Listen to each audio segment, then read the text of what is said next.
90.7 KPFK, Los Angeles. IMRU presents Unzipped with CARY HARRISON, exploring the complexity of human desire, where intimacy means insight, uncovering the truth about sex and relationships, delving into the science of seduction, your sex, your stories, and everything in between.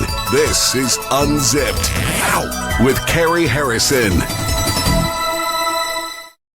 And it is Unzipped. Welcome. Well, we are live streaming right now on Substack. And coming up, I just want to let you know, we're going to open the phones to find out what topics and what subjects are relevant to you during these times. Why? Because your voice matters. And doing the sort of content that means something to you and gives you strength and empowers you and helps you get ahead is exactly what we are committing to do here. So later on, we're going to have open phones and we're going to get your direct input. Live streaming right now on Substack and YouTube. You can simply Google CARY HARRISON Substack or YouTube so we can stay connected. You can easily find us also live at kpfk.net. Just go to kpfk.net. Also, don't forget to sign up for our newsletter at caryharrison.com, caryharrison.com. There you're going to get a and I haven't even been drinking. Not for years, actually, but it sure sounded like it. There at caryharrison.com, you're going to get a transcript of the entire show, plus access to clips and stuff that we simply will not and cannot do anymore on the radio. And that's our newsletter at caryharrison.com, which reminds me back in the good old days when I started, we used to have so much fun on the radio. Let me tell you, I was on a rock station. We did bits. You know, this was the era of Howard Stern. Like, we really could do the stuff that people were thinking and talking about in real life. Now we have to be so formal, so polite, speak in code, use metaphors, use analogies, because, well, you just don't dare do anything. And then you wonder how we end up where we are today, which is, where's the Democratic Party in this desperate emergency for life and death? Tomorrow, they're going to do an action. What does that mean? What is an action? Seriously, what is an action? To me, that sounds like a protest. We're going to hold up paper signs. Or does it mean they're going to take action? No, they didn't say that. They said they were going to have an action.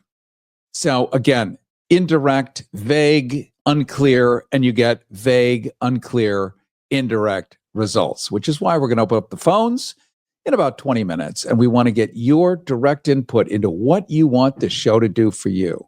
And we're going to do that for you. Well, we do have a show for you tonight that's going to knock the patriotic blinders right off your star-spangled eyes.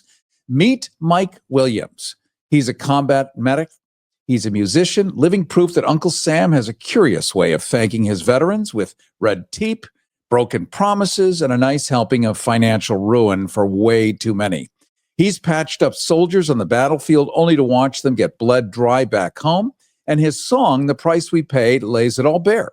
The debt, the despair, the kind of betrayal that makes you wonder if the enemy was uniquely overseas after all. And speaking of betrayal, let's talk about the Veterans Administration. Agent Orange, yes, it took them 33 years to admit it was poisoning vets.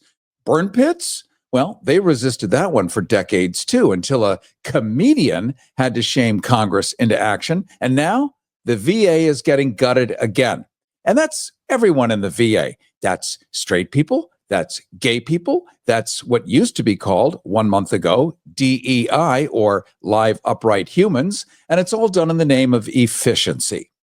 Because what could be more inefficient than destroying everything?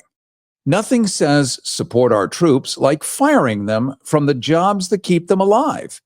And it seems that sarcasm seems to be the only route that connects with any of us these days. So let's jump into it, Mike. You've seen the battlefield from two angles, frontline medic and back home survivor. I want to welcome you to the show. And Cary, it's great to be here. I know I'm not over egging the pudding here by being like thunderously direct here, but we really need it at this point. You've spent years patching up soldiers in the field. How does it feel watching your fellow veterans get left to bleed out again financially back home?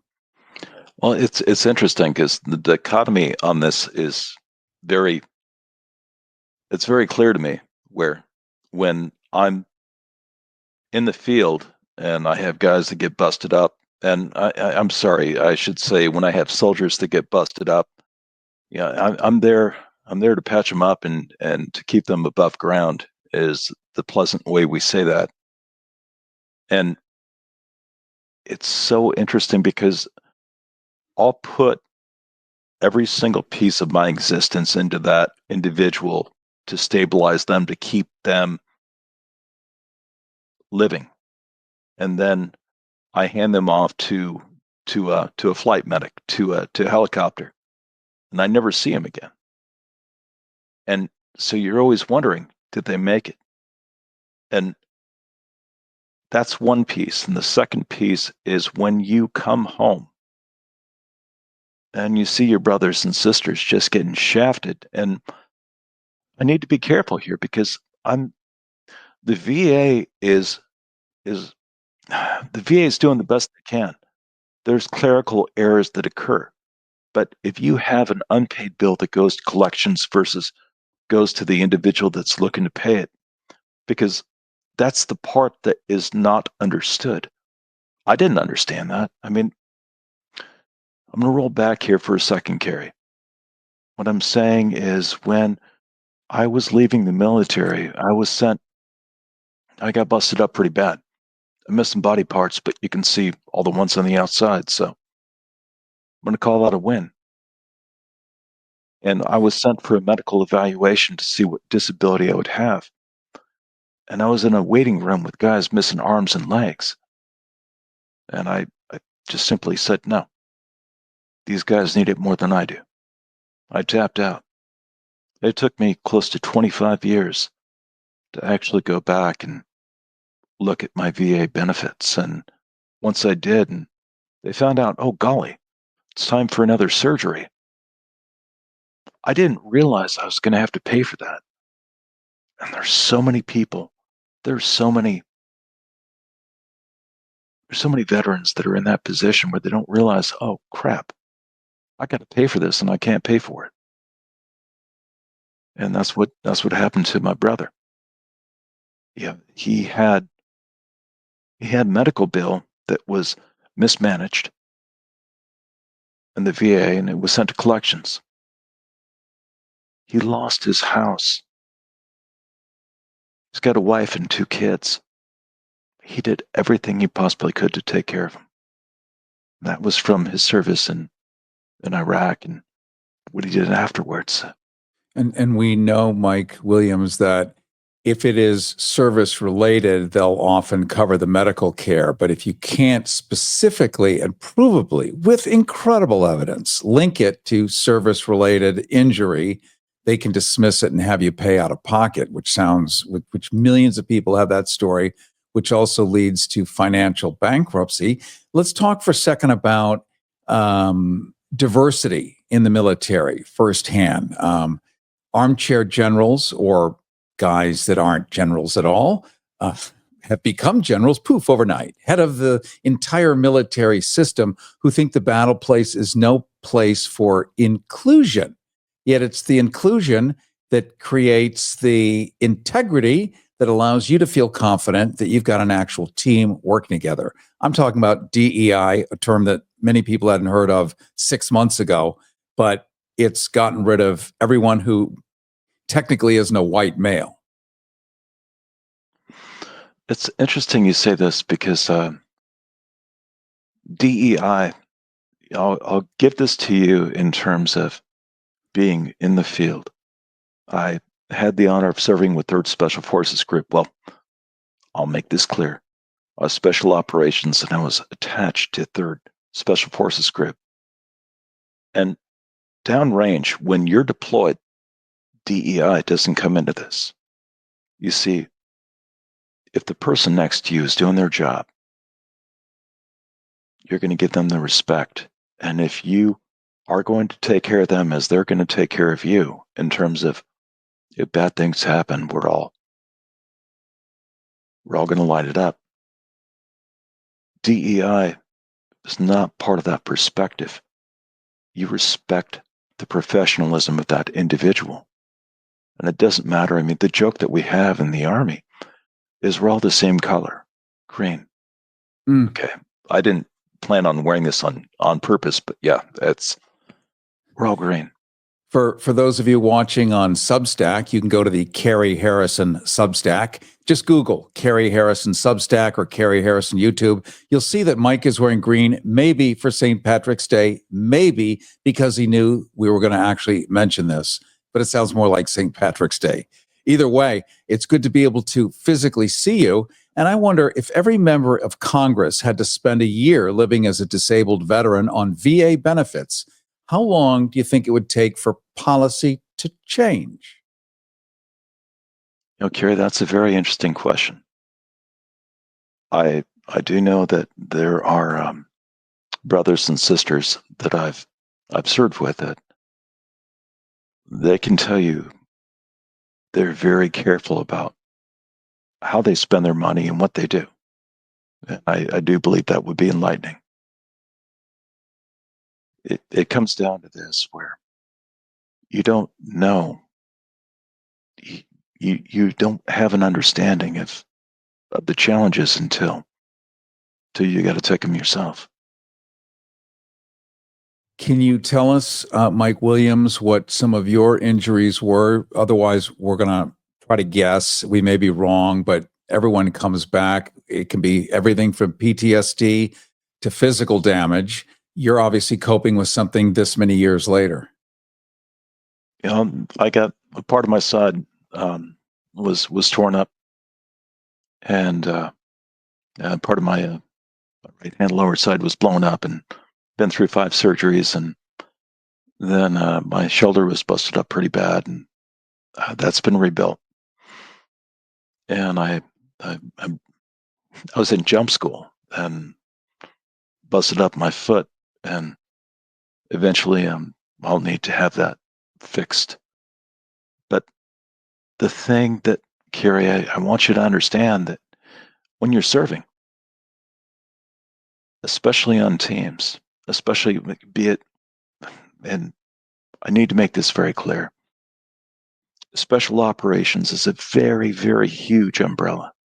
And underneath that, you have smaller units, smaller umbrellas like Rangers and Special Forces. I had the honor of serving with Special Forces, but I don't have a Green Beret. All right, I didn't earn that, but I respect the hell out of these guys. I mean, they're amazing, and the fact that I got to work with them, I'm honored. But here's the point. You don't want to go home broke. You don't want to drop off a mission because you're busted up. You want to take that from start to finish. And that's what we do. So here we are today. People for decades have reasonably, responsibly, reliably, soberly talked about how the VA has fallen short. You pointed out there's a lot of clerical issues. It's a fact. It's like a giant it is a giant corporation with giant hospitals and lots of doctors, and things are not perfect. They're not perfect in Switzerland, where you get the greatest bang for your buck and the finest doctors who ever lived, who make boo-boos, who put on the wrong Band-Aid. These things happen. But now we have, on purpose, taking a inefficient system, and instead of making it more efficient, which I think has been the goal in the last, say, 4 years, it is now to purposely make it 10 times more inefficient. We have millions of vets looking at that. Is everyone aware of that, or is this just part of the zeitgeist of madness and chaos that we're all just trying to understand? I would think you guys are well trained to look at stuff and get it for what it is. Carrie, what I've seen personally, and with my brothers and sisters that I've had contact with after service, it's a slow drip where all of a sudden that one benefit you had is gone, and then another, and then another. What we're seeing right now is definitely an aggressive cost-cutting means, but I want to be careful here because there are services that have been stripped back over the years, and it's done very carefully over time. We're just in a position now where what we're seeing is much more aggressive.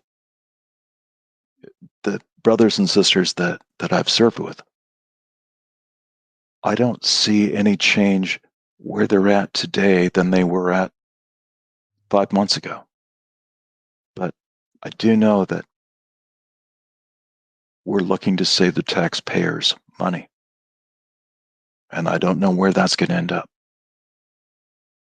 Well, I wish we all were looking to do that, but we haven't been told yet where that money that gets saved actually goes, since Congress, and I, pardon me for saying all of this, but Congress has already apportioned this money. It's sitting in a gigantic bucket ready to be distributed. So suddenly canceling the program that distributes the money is still in the bucket. Somebody's going to collect it. Who is that somebody?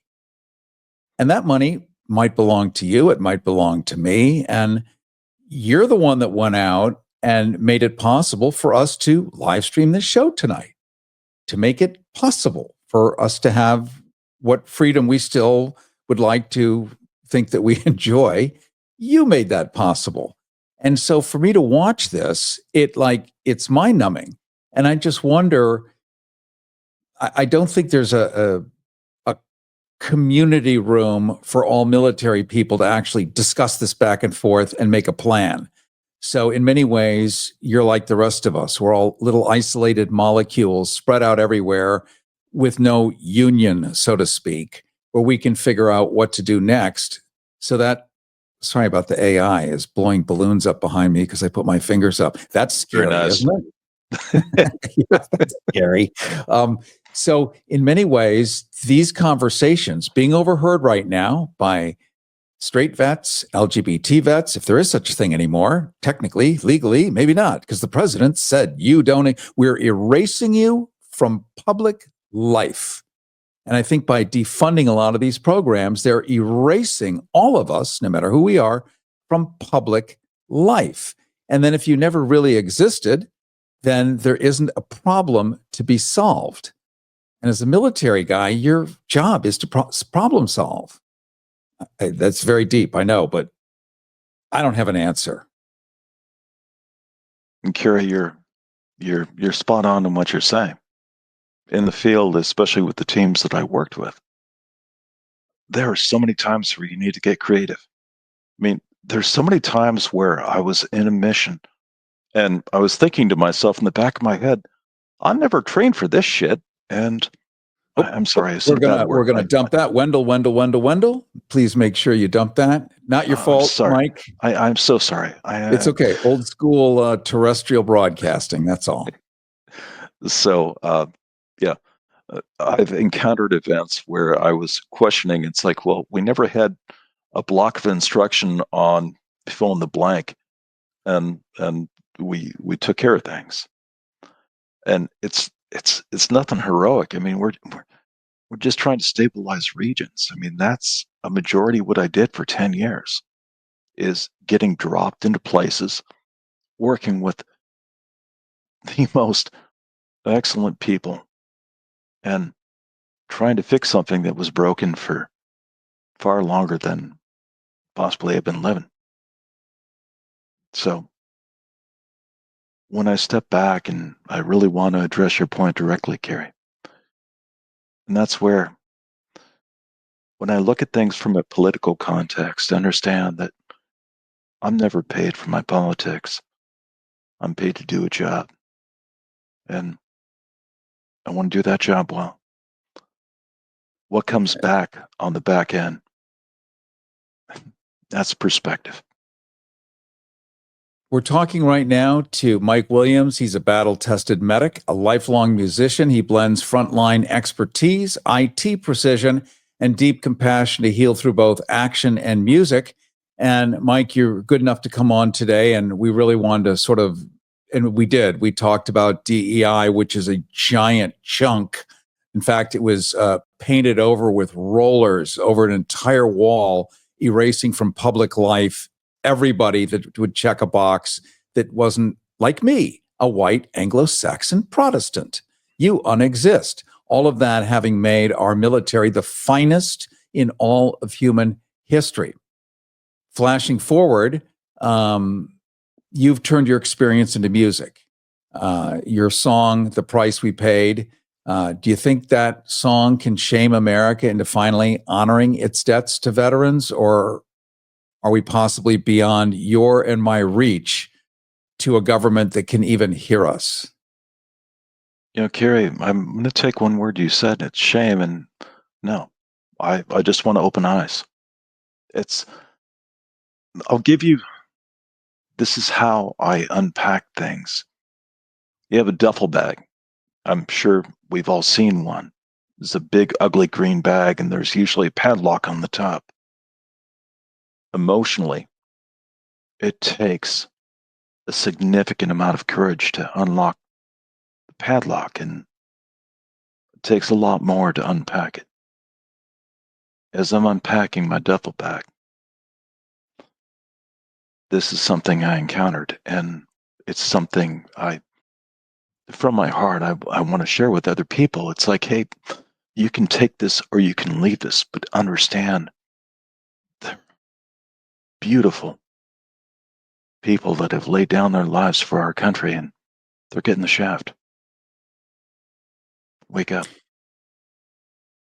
It occurs to me, and this is why I really always enjoy talking to military people, because unlike many of us, we might be disciplined, we might have been trained, we might have assumed a certain skill craft for the benefit of company or the benefit of our own personal careers. But you guys are actually, you go through boot camp where you have to learn how to think and you have to take accountability if you make a mistake.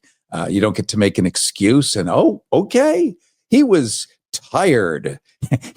No, that doesn't fly in your world. So that's why I like your perspective, because you don't get to just fall back on, oh, well, the government, the modern one that we're dealing with right now, plus the previous ones, have spared no expense sending people to war. Why does it suddenly find fiscal responsibility? Like, oh my God, this is the most important thing. That same government has suddenly found fiscal responsibility when it's time to take care of veterans afterward. Any insight? Well, I remember I was on a deployment one time, and there were people high ranking they were senators that came down, and they were to, be part of this, or at least to see the operation that we were part of. And the first thing they did is they asked, who's from a certain state? And if you weren't from that state, they wouldn't talk to you. And I thought, that's interesting. And there was nobody from California, so I wasn't able to talk to anybody. But it was interesting to see their focus being that they were looking to make sure that they could address the people that voted them into office. And as far as the actual care for the individuals downrange, the people deployed, that wasn't their objective. Their objective was to handshake the people that could get them reelected. And I'm not saying that this is any conspiracy theory. It's not. It really isn't. It's just amazing how you can see how people are motivated by what pays their bills. Mike Williams, if you could rewrite the rules of veteran care from scratch, where would you start? Compassion. It's that simple. Compassion.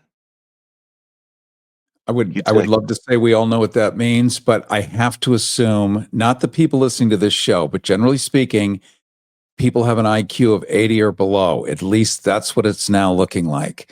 Tell us, what is compassion? You take people that chose to serve, myself, and my brothers and sisters, and we all come back. as soon as you hold up your hand, you say, "So help me God," and you serve in the military, you're going into a meat grinder, and some of them are a little bit more rough than others. And what I mean by compassion is when they come back, say, "Welcome home. Let's take care of you." That's compassion. And there's a lot of Well, red tape. if America won't listen to reason, whatever America is to any of us anymore, what might be the one thing that veterans as a group, somehow, if there a way where all of you could talk at the same time, what might you do to get the country's attention?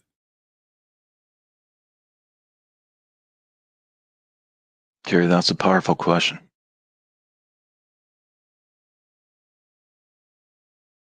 To get And their there's no attention, I answer would for it. just, well, I just say, take a look at these people that are torn up. Open your eyes. Wake up. Let's take care of them. Well, I appreciate your coming on and helping us understand this scenario, because a lot of people are looking at Medicare, at Social Security, at this, at that. There's so much chaos that we forget that the government itself, part of its biggest employment base are in fact veterans. So it's not just, taking the teeth out of the VA and making it less effective, less efficient when it's supposed to be more efficient, but also firing people whose paychecks, and because they have disciplined skill sets, are no longer able to work. And so it's a giant kind of elephant in the middle of the room that most people don't know is there. How do they follow you? How do we get to hear your music and learn what you know? So, right now, I'm working on two separate projects, well, integrated projects, and veteran debt. And that's where my music is initially being presented. And I'm part of the Harmonetics project, which is a separate, it's a separate focus. And veteran debt, they deal with people who have debt, veterans who have debt, because what is very well known is the ideation of suicide. If you have a massive amount of debt and you're busted up and you can't work enough to pay off your debt, life insurance looks pretty good at that point. The part that I work with the Harmonetics project is being able to help align, help harmonize the individual so they can move forward.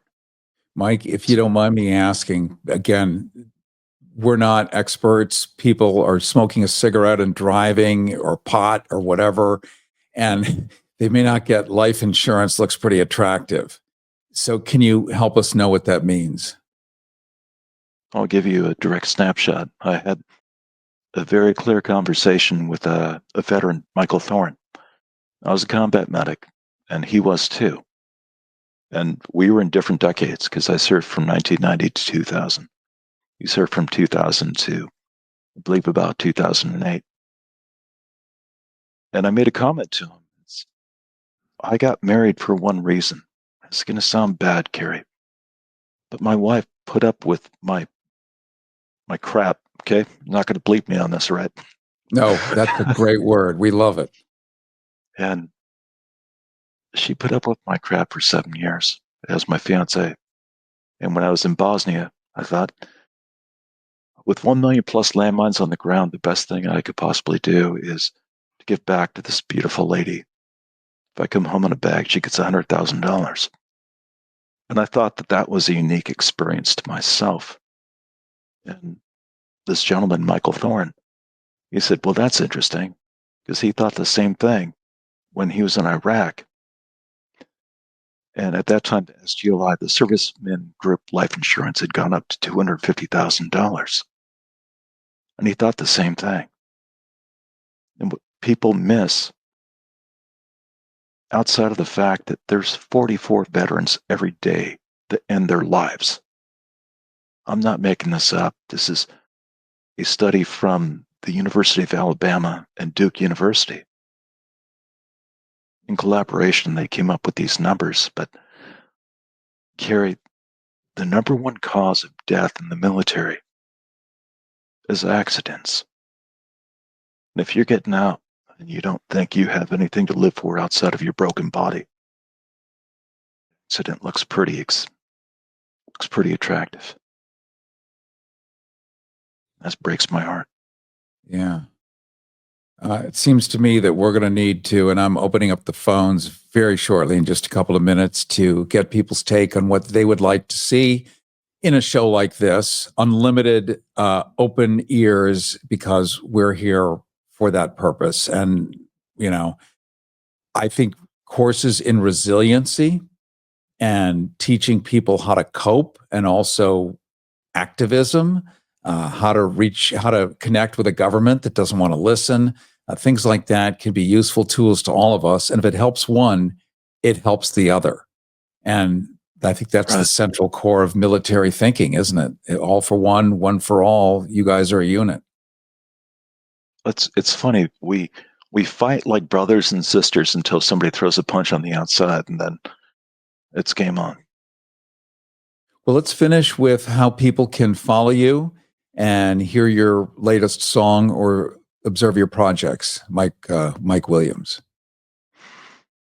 So the best way to at least share my music right now is End Better in Debt. That's where it's being broadcast right now. Okay. We're going to do something for D-Day that's going to be fantastic. And Carrie, I look forward to being able to get that to you once we have that all put together. Well, thank you, my friend. I really appreciate your staying up. Well, East Coast, it would be late. West Coast, still very early. Enjoy your dinner. Thank you so much for joining us today, and I'm wishing you all the best. And I'm going to make good on putting together some courses in resiliency and other things, because it's critically necessary. I'm seeing it now. Thanks to you, Mike Williams, and I very much appreciate you coming on today. I'm honored. Thank you, Carrie. Thank you so much. CARY Harrison with you. This is Unzipped. It's a special variant of IMRU Radio. Also, the CARY Harrison Files. Coming up, we are going to open up the phones. We are going to take your calls. We want to know what you want. What do you need in good old-fashioned public radio, FM broadcasting from the strongest FM west of the Mississippi? For years, we decide, we throw it on.